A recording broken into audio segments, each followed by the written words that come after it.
திருவழிபாடு ஆண்டின் தவக்காலம் முதல் வாரம் ஞாயிறு காலை புகழ் மாலை. இறைவா எமக்கு துணை புரிய வாரும். ஆண்டவரே எமக்கு துணை புரிய விரைந்து வாரும். தந்தைக்கும் மகனுக்கும் தூய ஆவிக்கும் ஆட்சி உண்டாவதாக. தொடக்கத்திலே இருந்தது போல் இப்போது எப்பொழுதும் என்றென்று இருப்பதாக. ஆமீன். அழைப்பு பல்லவியும் அழைப்பு திருப்பாடலும். உங்கள் இதயங்களை கடினப்படுத்திக் கொள்ளாதீர்கள், உங்கள் இதயங்களை கடினப்படுத்திக் கொள்ளாதீர்கள் என்னும் அவருடைய குரலை இன்று நீங்கள் கேட்பீர்களாக. என்னும் அவருடைய குரலை இன்று நீங்கள் கேட்பீர்களாக.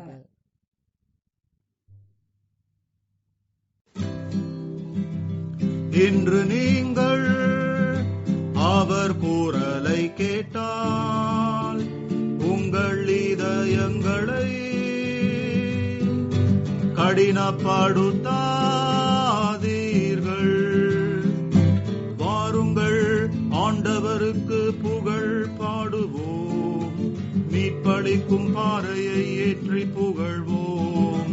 நன்றி பாக்கள் இசைத்து அவர் திருமுன் செல்வோம், சங்கீதங்களுடனும் அவரை ஆர்ப்பரிப்போம்.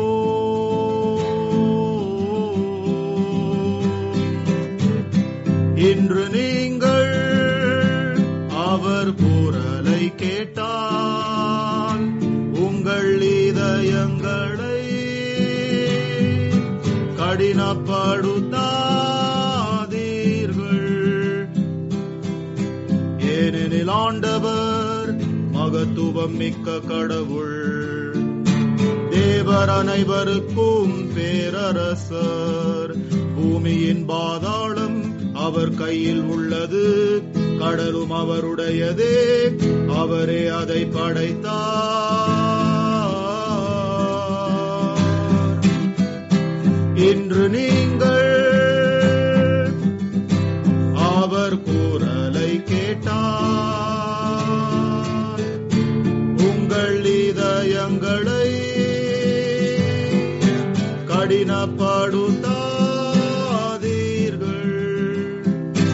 வாருங்கள், அவரை தெண்டனிட்டு ஆராதிப்போம், நம்மை படைத்த ஆண்டவர் முன் முழந்தாளிடுவோம்.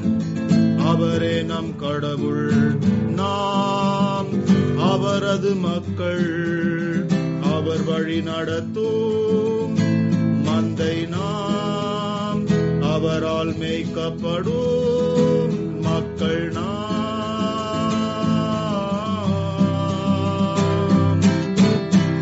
இன்று நீங்கள்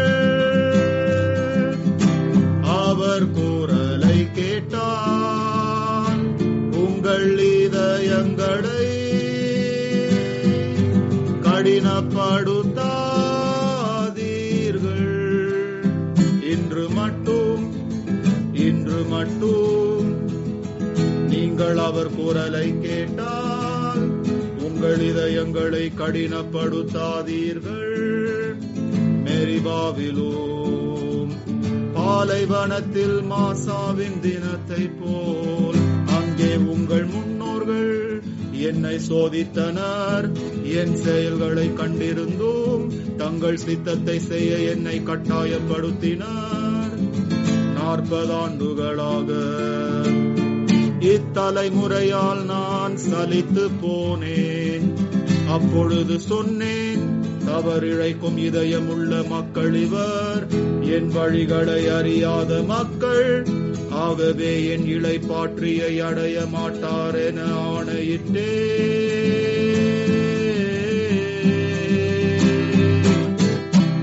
இன்று நீங்கள் அவர் குரலை கேட்டால் உங்கள் இதயங்களை கடினப்படுத்தாதீர்கள்.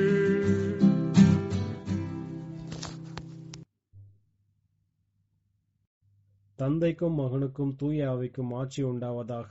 தொடக்கத்தில் இருந்தது போல இப்போது எப்பொழுது என்றென்று இருப்பதாக. ஆமீன். பாசுரம். அனைவரும் இணைந்து இறைஞ்சிடுவோம், தனித்தனியாகவும் வேண்டிடுவோம். அடுக்கி வரும் இடுக்கண்களை நடுவர் திருவடி வைத்திடுவோம். உமது கருணையை எம் இறைவா எமது பாவத்தால் புறக்கணித்தோம். வானினின்று மன்னிப்பவரே, மனமிரங்கி மன்னித்தருளும். எம்மவர் தீயவர் ஆனாலும் உமது படைப்பென எமை நினைப்பீர். உம் திருப்பெயரின் உயர் புகழை எமக்கு இறையருளாய் ஈவீரே. பழைய எம் பாவம் போக்கிடுவீர், விளையும் புனிதம் பெருக்கிடுவீர். உறுதியாகவே உம்மை நாங்கள் அறுதியிட்டு என்றும் மகிழ்விப்போம். இறைவா, மூவொரு கடவுளே, இத்தவக்காலம் நீர் அளிக்கும் உத்தம கொடையாம். அது எமக்கு நித்தமும் பயன் தர அருள்வீர். ஆமேன். முதல் முன்மொழியும் திருப்பாடலும். ஆண்டவரே, என் வாழ்க்கை முழுவதும் நான் உம்மை போற்றுவேன். ஆண்டவரே, என் வாழ்க்கை முழுவதும் நான் உம்மை போற்றுவேன். உம் திருப்பெயரை சொல்லி என் கைகளை உயர்த்துவேன். உம் திருப்பெயரை சொல்லி என் கைகளை உயர்த்துவேன். கடவுளே, நீரே என் இறைவன். உம்மையே நான் நாடுகின்றேன். நீரின்றி வறண்ட தரிசு நிலம் போல என் உயிர் உம்மீது தாகம் கொண்டுள்ளது. என் உடல் உமக்காக ஏங்குகின்றது. உம் ஆற்றலையும் மாட்சியையும் காண விளைந்து உம் தூயகம் வந்து உம்மை நோக்குகின்றேன். ஏனெனில் உமது பேரன்பு உயிரினும் மேலானது. என் இதழ்கள் உம்மை புகழ்கின்றன. என் வாழ்க்கை முழுவதும் இவ்வாறே உம்மை போற்றுவேன். கை கூப்பி உமது பெயரை ஏத்துவேன். அறுசுவை விருந்தில் நிறைவடைவது போல் என் உயிர் நிறைவடையும். மகிழ்ச்சி மிகு இதழ்களால் என் வாய் உம்மை போற்றும். நான் படுத்திருக்கையில் உம்மை நினைப்பேன். வெளிப்புகளில் உம்மை பற்றியே ஆழ்ந்து சிந்திப்பேன். ஏனெனில் எனக்கு நீர் துணையாயிருக்கின்றீர். உம் இறக்கைகளின் நிழலில் நான் மகிழ்ந்து பாடுகின்றேன். உம்மை நான் உறுதியாய் பற்றிக் கொண்டேன். உமது வலக்கை என்னை இறுக பிடித்துள்ளது. தந்தைக்கும் மகனுக்கும் தூய ஆவிக்கும் ஆட்சி உண்டாவதாக. தொடக்கத்தில் இருந்தது போல இப்போது எப்பொழுது என்றென்று இருப்பதாக. ஆமேன். ஆண்டவரே, என் வாழ்க்கை முழுவதும் நான் உம்மை போற்றுவேன். ஆண்டவரே, என் வாழ்க்கை முழுவதும் நான் உம்மை போற்றுவேன். உம் திருப்பெயரை சொல்லி என் கைகளை உயர்த்துவேன். உம் திருப்பெயரை சொல்லி என் கைகளை உயர்த்துவேன். இரண்டாம் முன்மொழியும் சிறு பாடலும். என்றென்றும் கடவுளை பாடி புகழுங்கள். என்றென்றும் கடவுளை பாடி புகழுங்கள். ஆண்டவரின் அனைத்து செயல்களை நீங்கள் எல்லாம் ஆண்டவரை வாழ்த்துங்கள். என்றென்றும் அவரை புகழ்ந்து பாடி ஏத்தி போற்றுங்கள். வானங்களே, ஆண்டவரை வாழ்த்துங்கள். என்றென்றும் அவரை புகழ்ந்து பாடி ஏத்தி போற்றுங்கள். ஆண்டவரின் தூதர்களே, ஆண்டவரை வாழ்த்துங்கள். என்றென்றும் அவரை புகழ்ந்து பாடி ஏத்தி போற்றுங்கள். வானத்திற்கு மேல் உள்ள நீர்த்திரளே, ஆண்டவரை வாழ்த்து. என்றென்றும் அவரை புகழ்ந்து பாடி ஏத்தி போற்றுங்கள். ஆண்டவரின் ஆற்றல்களே, நீங்கள் எல்லாம் ஆண்டவரை வாழ்த்துங்கள். கதிரவனே, நிலவே, ஆண்டவரை வாழ்த்துங்கள். விண்மீன்களே, ஆண்டவரை வாழ்த்துங்கள். என்றென்றும் அவரை புகழ்ந்து பாடி ஏத்தி போற்றுங்கள். மலையே, பனியே, நீங்கள் எல்லாம் ஆண்டவரை வாழ்த்துங்கள். காற்று வகைகளே, நீங்கள் எல்லாம் ஆண்டவரை வாழ்த்துங்கள். நெருப்பே, வெப்பமே, ஆண்டவரை வாழ்த்துங்கள். நடுக்கும் குளிரே, கடும் வெயிலே, ஆண்டவரை வாழ்த்துங்கள். என்றென்றும் அவரை புகழ்ந்து பாடி ஏத்தி போற்றுங்கள். பனித்திவளைகளே, பனிமலையே, ஆண்டவரை வாழ்த்துங்கள். பனிக்கட்டியே, குளிமையே, ஆண்டவரை வாழ்த்துங்கள். உறைபனியே, மூடுபனியே, ஆண்டவரை வாழ்த்துங்கள். என்றென்றும் அவரை புகழ்ந்து பாடி ஏத்தி போற்றுங்கள். இரவே பகலே, ஆண்டவரை வாழ்த்துங்கள். ஒளியே இருளே, ஆண்டவரை வாழ்த்துங்கள். மின்னல்களே, முகில்களே, ஆண்டவரை வாழ்த்துங்கள். என்றென்றும் அவரை புகழ்ந்து பாடி ஏத்தி போற்றுங்கள். மண்ணுலக ஆண்டவரை வாழ்த்துவதாக. மலைகளை, குன்றுகளை, ஆண்டவரை வாழ்த்துங்கள். நிலத்தில் தளிர்ப்பவையே, நீங்கள் எல்லாம் ஆண்டவரை வாழ்த்துங்கள். என்றென்றும் அவரை புகழ்ந்து பாடி ஏத்தி போற்றுங்கள். கடல்களை, ஆறுகளை, ஆண்டவரை வாழ்த்துங்கள். நீரூற்றுகளை, ஆண்டவரை வாழ்த்துங்கள். திமிங்கலங்களை, நீர்வாழ் உயிரினங்களை, நீங்கள் எல்லாம் ஆண்டவரை வாழ்த்துங்கள். வானத்து பறவைகளை, நீங்கள் எல்லாம் ஆண்டவரை வாழ்த்துங்கள். என்றென்றும் அவரை புகழ்ந்து பாடி ஏத்தி போற்றுங்கள். காட்டு விலங்குகளை, கால்நடைகளை, நீங்கள் எல்லாம் ஆண்டவரை வாழ்த்துங்கள். மண்ணுலக மாந்தர்களை, ஆண்டவரை வாழ்த்துங்கள். என்றென்றும் அவரை புகழ்ந்து பாடி ஏத்தி போற்றுங்கள். இஸ்ரேல் மக்களை ஆண்டவரை வாழ்த்துங்கள். ஆண்டவரின் குருக்களை ஆண்டவரை வாழ்த்துங்கள். ஆண்டவரின் ஊழியரே ஆண்டவரை வாழ்த்துங்கள். என்றென்றும் அவரை புகழ்ந்து பாடி ஏத்தி போற்றுங்கள். நீதிமான்களை நீங்கள் அனைவரும் ஆண்டவரை வாழ்த்துங்கள். தூய்மையும் மனத்தாழ்ச்சியும் உள்ளோரை ஆண்டவரை வாழ்த்துங்கள். அனனியா, அசரியா, மிசாவேல் ஆண்டவரை வாழ்த்துங்கள். என்றென்றும் அவரை புகழ்ந்து பாடி ஏத்தி போற்றுங்கள். தந்தை, மகன், தூய ஆவியாரை புகழுங்கள். என்றென்றும் அவரை புகழ்ந்து பாடி ஏத்தி போற்றுங்கள். உயர் வானகத்தில் நீர் வாழ்த்த பெறுவீராக. என்றென்றும் நீர் பாடல் பெறவும் மாட்சி அடையவும் தகுதியுள்ளவர். என்றென்றும் கடவுளை பாடி புகழுங்கள். என்றென்றும் கடவுளை பாடி புகழுங்கள். மூன்றாம் முன்மொழியும் திருப்பாடலும். ஆண்டவர் தம் மக்கள் மீது விருப்பம் கொள்கிறார். ஆண்டவர் தம் மக்கள் மீது விருப்பம் கொள்கிறார். தாழ்நிலையிலுள்ள அவர்களுக்கு வெற்றி அளித்து மேன்மைப்படுத்துவார். தாழ்நிலையில் உள்ள அவர்களுக்கு வெற்றி அளித்து மேன்மைப்படுத்துவார். புதியதோர் பாடலை ஆண்டவருக்கு பாடுங்கள். அவருடைய அன்பர் சபையில் அவரை புகழ்ந்து பாடுங்கள். தம்மை படைத்தவரை குறித்து இஸ்ரேலர் மகிழ்வராக. தம் அரசரை முன்னிட்டு சியோனின் மக்கள் களி கூறுவார்களாக. நடனம் செய்து அவரது பெயரை போற்றுவார்களாக. மத்தளம் கொட்டி யாழ் இசைத்து அவரை புகழ்ந்து பாடுவார்களாக. ஆண்டவர் தம் மக்கள் மீது விருப்பம் கொள்கின்றார். தாழ்நிலையிலுள்ள அவர்களுக்கு மீட்பளித்து மேன்மைப்படுத்துவார். அவருடைய அன்பர் மேன்மையடைந்து களி கூறுவராக. மெத்தைகளில் சாய்ந்து மகிழ்ந்து கொண்டாடுவாராக. அவர்களின் வாயில் இறைப்புகழ் இருக்கட்டும். அவர்களின் கையில் இருபுறமும் கூர்மையான வாள் இருக்கட்டும். அவர்கள் வேற்றினத்தாரிடம் பழி தீர்த்து கொள்வார்கள். மக்களினங்களுக்கு தண்டனை தீர்ப்பிடுவார்கள். வேற்றின மன்னர்களை விலங்கிட்டு சிறை செய்வார்கள். உயர்குடி மக்களை இரும்பு விலங்குகளால் கட்டுவார்கள். முன்குறித்து வைத்த தீர்ப்பை அவர்களிடம் நிறைவேற்றுவார்கள். இத்தகைய மேன்மை ஆண்டவர் தம் அன்பர் அனைவருக்கும் உரித்தானது. தந்தைக்கும் மகனுக்கும் தூய ஆவிக்கும் ஆட்சி உண்டாவதாக. தொடக்கத்தில் இருந்தது போல இப்போது எப்பொழுது என்றென்று இருப்பதாக. ஆமென். ஆண்டவர் தம் மக்கள் மீது விருப்பம் கொள்கிறார். ஆண்டவர் தம் மக்கள் மீது விருப்பம் கொள்கிறார். தாழ்நிலையிலுள்ள அவர்களுக்கு வெற்றி அளித்து மேன்மைப்படுத்துவார். தாழ்நிலையில் உள்ள அவர்களுக்கு வெற்றி அளித்து மேன்மைப்படுத்துவார். அருள்வாக்கு. நெகேமியா நூலிலிருந்து வாசகம். இன்று கடவுளாகிய ஆண்டவரின் புனித நாள். எனவே நீங்கள் அழுது புலம்ப வேண்டாம். ஏனென்றால் நம் ஆண்டவரின் புனித நாள் இதுவே. எனவே வருந்த வேண்டாம். ஏனெனில் ஆண்டவரின் மகிழ்வே உங்களது வலிமை. ஆண்டவரின் அருள்வாக்கு. இறைவனுக்கு நன்றி. சிறு மறுமொழி. கிறிஸ்துவே உயிருள்ள கடவுளின் மகனே, எங்கள் மேல் இரக்கமாயிரும். கிறிஸ்துவே உயிருள்ள கடவுளின் மகனே, எங்கள் மேல் இரக்கமாயிரும். எங்கள் பாவங்களுக்காக நீர் காயமடைந்தீர். கிறிஸ்துவே உயிருள்ள கடவுளின் மகனே, எங்கள் மேல் இரக்கமாயிரும். தந்தைக்கும் மகனுக்கும் தூய ஆவிக்கும் ஆட்சி உண்டாவதாக. கிறிஸ்துவே உயிருள்ள கடவுளின் மகனே, எங்கள் மேல் இரக்கமாயிரும். முதல் வாசகம். இஸ்ரேல் மக்கள் மீது பார்வோனின் கடுமையான அடக்குமுறை. விடுதலை பயண நூலிலிருந்து வாசகம்.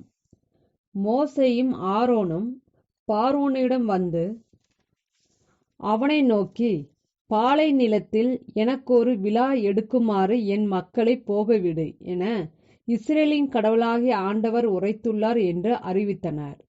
அதற்கு பார்வோன், யார் அந்த ஆண்டவர்? அவரது பேச்சை கேட்டு இஸ்ரேலில் நான் ஏன் அனுப்ப வேண்டும்? அந்த ஆண்டவரை நான் அறியேன். இஸ்ரேலை நான் போக விடவும் மாட்டேன் என்று கூறினான். அதற்கு அவர்கள், எபிரேயரின் கடவுள் எங்களை சந்தித்தார். பாலை நிலத்தில் 3 நாள் வழி பயணம் செய்து எங்கள் கடவுளாகிய ஆண்டவருக்கு பலியிடுமாறு எங்களை நீர் போகவிடும். இல்லையெனில் கொள்ளை நோயாலோ வாளாலோ அவர் எங்களை தாக்கிவிடுவார் என்று கூறினர். எகிப்திய மன்னன் அவர்களை நோக்கி, மோசே, ஆரோன், நீங்கள் இம்மக்களை அவர்களின் வேலையை செய்ய விடாமல் ஏன் குழப்புகிறீர்கள்? உங்கள் வேலைகளுக்கு செல்லுங்கள் என்று கூறினான். மேலும் பார்வோன், பாருங்கள், நாட்டில் உங்கள் மக்கள் இப்போது பெருந்திரளாய் உள்ளனர்.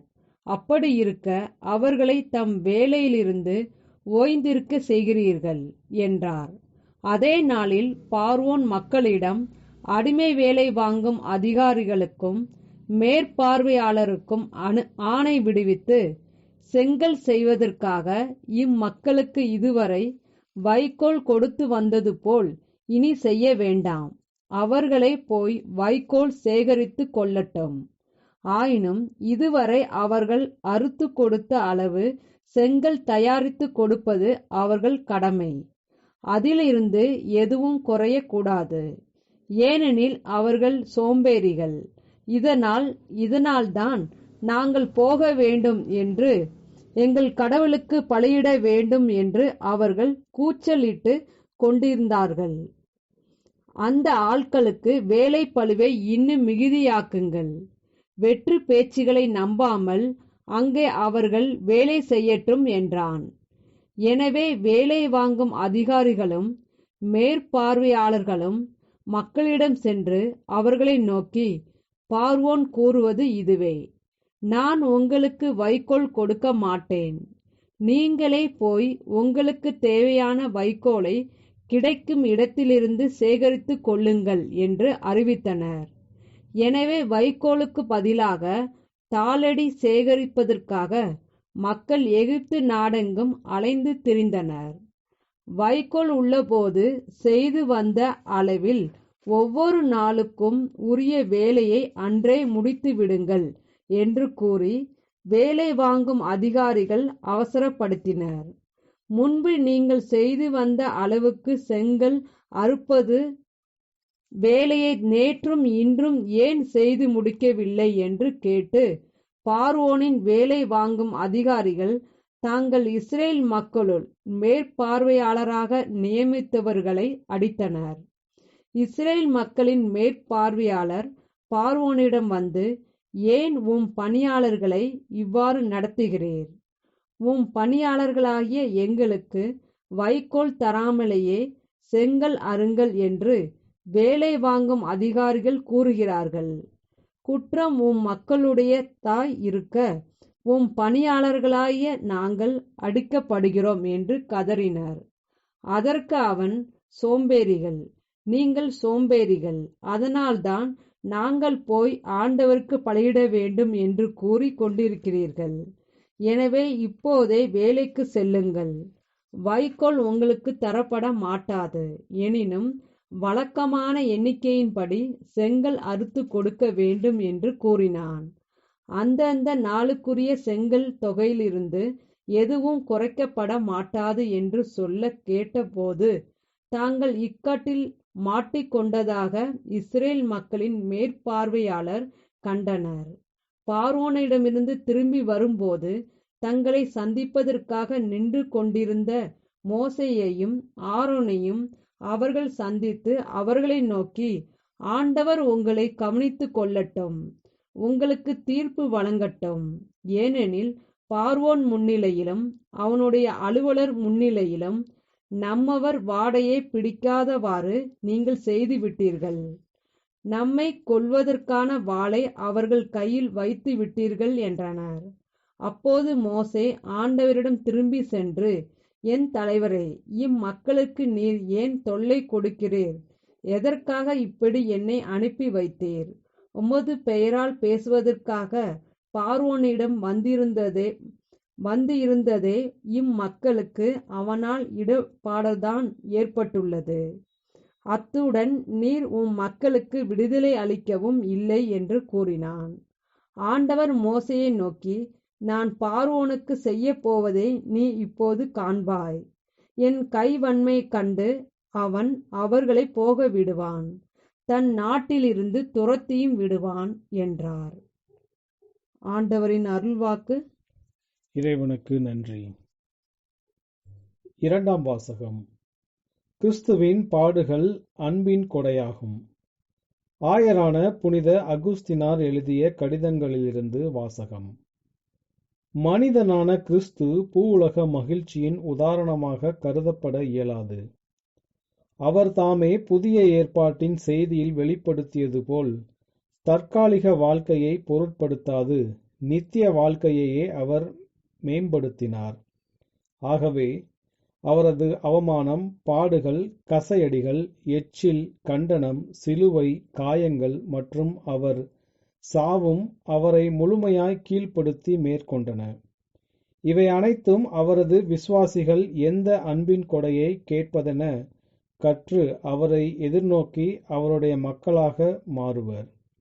எனவே இறைவனுக்கு ஊழியம் புரிவது மன்னக மகிழ்ச்சியை பெறுவதற்கு மட்டுமன்று, ஏனெனில் அது முக்கியமற்றதாக இருப்பதனால் ஒருவரது விசுவாசத்தை புறக்கணித்து கீழ்த்தரமாக்குவதாகும். கிறிஸ்து மனிதர், அதே சமயத்தில் கடவுளாகவும் உள்ளார். அவரது மனித தன்மையில் அவர் இரக்கம் நிறைந்துள்ளார். ஊழியர் என்ற கோணத்தில் அவரிடமிருந்து நாம் கற்றுக்கொள்ள வேண்டியது இவ்வாழ்க்கையை புறக்கணித்து மற்றதன் மீது நம்பிக்கை கொள்வதாகும். அவர் பாடுபட்ட நேரத்தில் அவரது எதிரிகள் ஒரு பெரும் வெற்றியை அடைந்ததாக தோன்றிய நிலையில் நம் பலவீனத்தின் குரலில் தம்மை அவர் வெளிப்படுத்தினார்.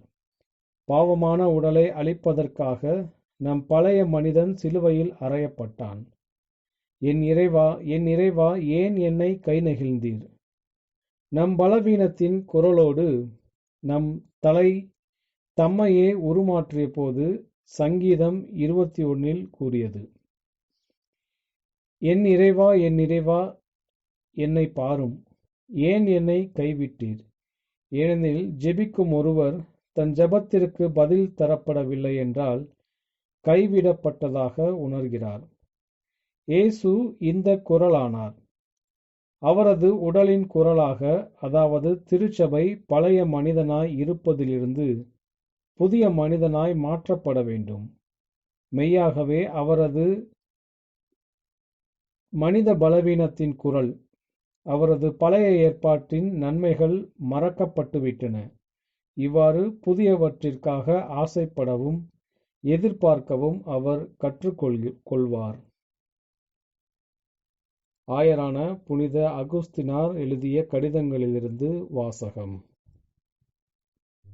இன்றைய நற்செய்தி வாசகம். மார்க் எழுதிய தூய நற்செய்தியிலிருந்து வாசகம். அக்காலத்தில் தூய ஆவியால் இயேசு பாலை நிலத்துக்கு அனுப்பி வைக்கப்பட்டார். பாலை நிலத்தில் அவர் 40 நாள் இருந்தார். அப்போது சாத்தானால் சோதிக்கப்பட்டார். அங்கு காட்டு விலங்குகளிடையே இருந்தார். வானதூதர் அவருக்கு பணிவிடை செய்தனர். யோவான் கைது செய்யப்பட்ட பின் கடவுளின் நற்செய்தியை பறைசாற்றிக் கொண்டே இயேசு கலிலேயாவிற்கு வந்தார். காலம் நிறைவேறிவிட்டது, இறையாட்சி நெருங்கி வந்துவிட்டது, மனம் மாறி நற்செய்தியை நம்புங்கள் என்று அவர் கூறினார். ஆண்டவரின் அருள்வாக்கு. கிறிஸ்துவே உமக்கு புகழ். செக்கரியாவின் பாடல் முன்மொழியுடன். இயேசு அலகையினால் சோதிக்கப்படுவதற்காக பாலை நிலத்திற்கு தூய ஆவியால் அழைத்து செல்லப்பட்டார். அவர் 40 நாட்கள் இரவும் பகலும் நோன்பிருந்தார். அதன் பின் பசியுற்றார்.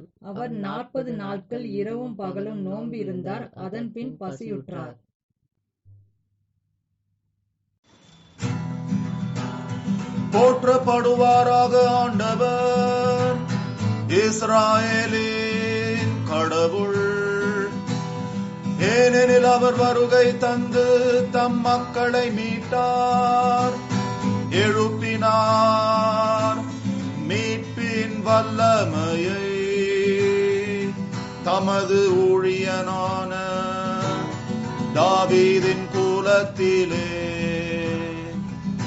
முற்காலத்தில் இருந்தே கொடுத்த வாக்குறுதியின் படியே தமது புனித இறைவாக்கினர்களின் வாய் வழியாக நம் எதிரிகளிடமிருந்து நம்மை மீட்பாரென நம்மை வெறுக்கும் அனைவரது கரங்களினின்றும் இவ்வாறு நம் முன்னோருடன் அவர் கொண்ட இரக்கத்தை நிறைவேற்றி அவர் புனித உடன்படிக்கையையும் நம் தந்தையாம் ஆபிரகாமுக்கு கொடுத்த வாக்குறுதியையும் நினைவு கூர்ந்து பயத்தினின்று நம்மை மீட்பாரென நம் எதிரிகளின் கரங்களினின்று நம்மை காப்பாற்றுவாரென புனிதத்திலும் நீதியிலும் எந்நாளும் அவர் முன் பணிபுரிய போற்றப்படுவாராக ஆண்டவர் இஸ்ராயேலின் கடவுள். ஏனெனில் அவர் வருகை தந்து தம் மக்களை மீட்டார், எழுப்பினார் மீட்பின் வல்லமையை தமது ஊழியனான தாவீதின் குலத்திலே. நீயோ பாலனே உன்னதரின் வாக்குரைப்பவன் எனப்படுவாய், ஏனெனில் நீ ஆண்டவருக்கு முன் செல்வாய். அவரது வழியை தயாரிக்க அவரது மக்களுக்கு மீட்பையும் பாவ மன்னிப்பையும் அறிவிக்க நம் கடவுளின் இளகிய இரக்கத்தின் பொருட்டு வானினின்று ஒரு இளஞாயிறு நம் பால் வருகை தரும். இருளிலும் மரண நிழலிலும் இருப்போருக்கு ஒளி காட்ட அமைதி பாதையில் நம் காலடிகளை செலுத்த போற்றப்படுவாராக ஆண்டவர் இஸ்ராயேலின் கடவுள். ஏனெனில் அவர் வருகை தந்து தம் மக்களை மீட்டார், எழுப்பினார் மீட்பின் வல்லமையை தமது ஊழியனான தாவீதின் குலத்திலே. தந்தைக்கும் மகனுக்கும் தூய ஆவிக்கும் ஆட்சி உண்டாவதாக. தொடக்கத்தில் இருந்தது போல இப்போது எப்பொழுது என்றென்று இருப்பதாக. ஆமீன். இயேசு அலகையினால் சோதிக்கப்படுவதற்காக பாலை நிலத்திற்கு தூய ஆவியால் அழைத்து செல்லப்பட்டார். அவர் 40 நாட்கள் இரவும் பகலும் நோன்பிருந்தார். அதன் பின் பசியுற்றார்.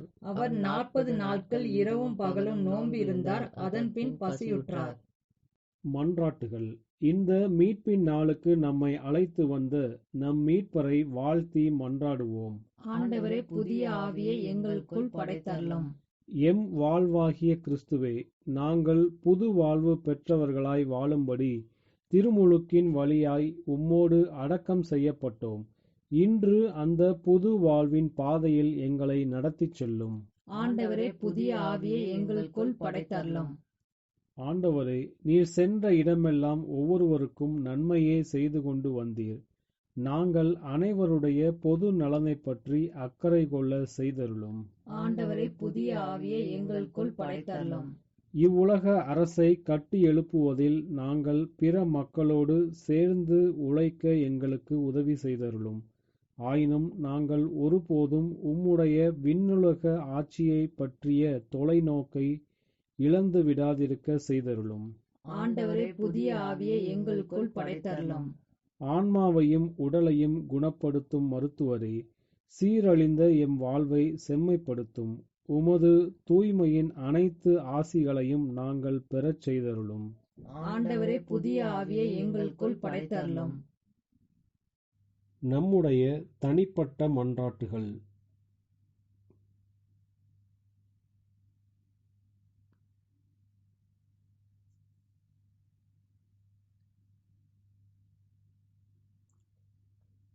ஆண்டவரின் இறைவேண்டல். விண்ணுலகில் இருக்கிற எங்கள் தந்தையே, உமது பெயர் தூயது என போற்றப் பெறுக. உமது ஆட்சி வருக. உமது திருவுளம் விண்ணுலகில் நிறைவேறுவது போல மண்ணுலகிலும் நிறைவேறுக. எங்கள் அன்றாட உணவை இன்று எங்களுக்கு தாரும். எங்களுக்கு எதிராக குற்றம் செய்வோரை நாங்கள் மன்னிப்பது போல எங்கள் குற்றங்களை மன்னியும். எங்களை சோதனைக்கு உட்படுத்தாதேயும், தீமையிலிருந்து எங்களை விடுவித்தருளும். கிறிஸ்துவின் சமாதானம் உம் ஆன்மாவோடும் இருப்பதாக. இறுதி மன்றாட்டு. எல்லாம் வல்ல கடவுளே, ஆண்டுதோறும் நாங்கள் மேற்கொள்ளும் தவக்கால கடைப்பிடிப்புகளின் வழியாக கிறிஸ்துவின் மறையுண்மைகளை மேன்மேலும் அறிந்து கொள்வோமாக. இதன் வழியாக நல்லொழுக்கத்துடன் எங்களை வாழச் செய்தருளும். உம்மோடு தூய ஆவியின் ஒன்றிப்பில் இறைவனாய் என்றென்றும் வாழ்ந்து ஆட்சி செய்கின்ற எங்கள் ஆண்டவரும் உமது திருமகனுமாகிய இயேசு கிறிஸ்து வழியாக உம்மை மன்றாடுகிறோம். ஆமென். ஆண்டவர் நம்மை ஆசீர்வதித்து தீமைகள் அனைத்தினின்றும் பாதுகாத்து நிலை வாழ்வுக்கு அழைத்துச் செல்வாராக. ஆமென்.